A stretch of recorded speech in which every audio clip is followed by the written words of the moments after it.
කුසියේදී දිවි පිදුවා මා ගලවන්නට ලී දහරා ගලා ගියා මා මුදවන්නට. සුබ උදෑසනක් වේවා ඔබ සියලු දෙනාට. ක්‍රිස්තුස් වහන්සේ තුළ මා ප්‍රියාදර සහෝදරයා සහෝදරිය. අද උදෑසන මා ඔබ සමග බෙදා ගැනීමට සිතුවා ශුද්ධ යොහන්තුමාගේ සුභාරංචියේ 15 වන පරිච්ඡේදයේ 16 වන පදයේ සිට 17 වන පදයේ දක්වා ඇති කොටස ඇසුරින් යම් සිතුවිල්ලක්. එහි මෙසේ සඳහන්ව තිබෙනවා. ඔබ මා තෝරාගත්තේ නැත. මම ඔබ තෝරාගෙන පත් කළෙමි. එසේ කළේ ඔබ ගොස් බොහෝ ඵල දරන පිණිසත් ඔබේ ඵල පවතින පිණිසත් මාගේ නාමයෙන් ඔබ පියාණන් වහන්සේගෙන් ඉල්ලන කවර දෙයක් වුවද උන්වහන්සේ ඔබට දෙන පිණිසත්ය. මා ඔබට අණ කරන දේ මෙය. එකිනෙකාට ප්‍රේම කරන්න. මා ඔබ තෝරාගත්තේ නැත. මම ඔබ තෝරාගෙන පත් කළෙමි.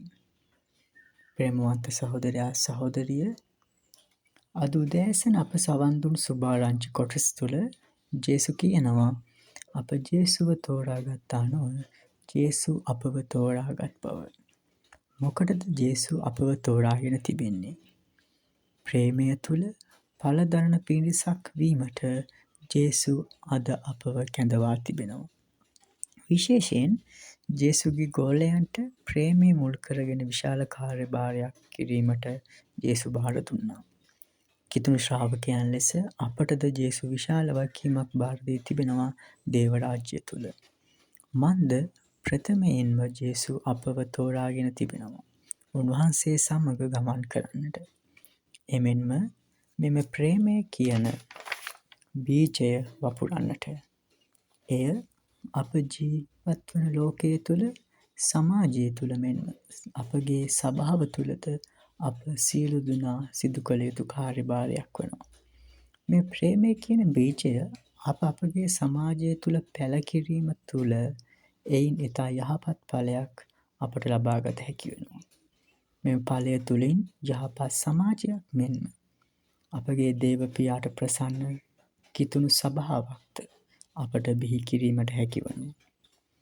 ජේසු අනුගාමිකයන් ලෙස අපිට ජේසු ලබා දුන්නා වූ මේ ප්‍රේමයේ නැමැති බීජය අපගේ සමාජය තුළ වැපිරීමට අප සැමට වගකීමක් තිබෙනවා.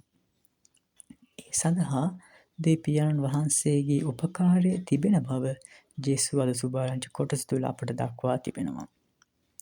එසේනම් ප්‍රේමයේ නැමැති ජේසු අපට ලබා දුන්නේ සුභාරංචිය නැමැති බීජය අපගේ සමාජය තුළ වැපිරීමටත් ඒ තුළින් බොහෝ මනුෂ්‍යයන් ඵල දරන පිණිසත් අප සැමට ක්‍රියා කිරීමට ස්වාමීන් වහන්සේ අද උදෑසන අපට මඟ පෙන්වන සේක්වා. ඔබ සියලු දෙනාට ජේසු පිහිටයි. ආදරේ ජේසු ආදරේ ජේසු